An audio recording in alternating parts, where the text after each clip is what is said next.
Портовым кранам в поселке Усть-Кут на севере Иркутской области в этом году пришлось работать на износ. Практически все лето глубина Лены в верховьях колебалась около 1 метра. Затяжное мелководье едва не стало причиной срыва навигации. Режим мелководья в навигацию 2016 года начался очень рано. То есть глубины ниже проектных отметок, гарантирующих безопасное судовождение, начались уже в начале июня.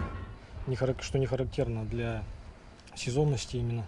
Обычно такие глубины у нас в начале и в середине сентября. Вдобавок, напряженную работу речников в этом году осложнили лесные пожары. Тайга полыхает здесь до поздней осени. По словам ветеранов отрасли, последний раз такое наблюдалось в конце 90-х. Груженные баржи и танкеры идут едва ли не на ощупь. Постепенно снижается уровень воды. Каждый год все меньше и меньше.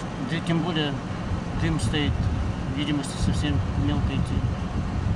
Ноги путаются. Особенно капитанам тяжело идти. Капитан танкера Николай Ткачев сетует. Количество рейсов, совершенных в этом году, можно пересчитать по пальцам. Наверстать планы удалось лишь благодаря слаженной работе команд. Из-за мелководья июль, начало августа пришлось долго простоять, ждать воду. Пока там мелкосидящие суда не насобирают достаточное количество, чтобы загрузить нас. Перевалка на перевалку. Никуда не деться от природы. Сейчас на Верхней Лене затишье, движение флота прекращено. Экипажам дан приказ возвращаться в порты на зимнюю стоянку. Самая главная задача для нас, чтобы у нас не было неплановых отстоев на реке, чтобы никто не остался. На Верхней Лене уже весь флот до Пеледуя у нас уже расставлен.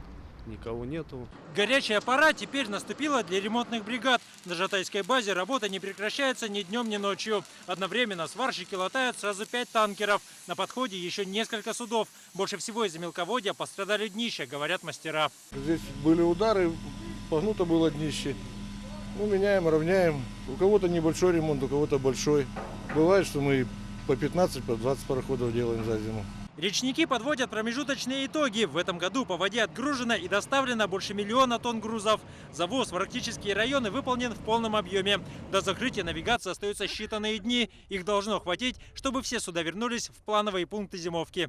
Основные объемы завезти успели, рапортуют речники. Но все же из-за капризов погоды часть грузов не была доставлена до получателей. Ее планируют транспортировать по земле уже после открытия автозимников.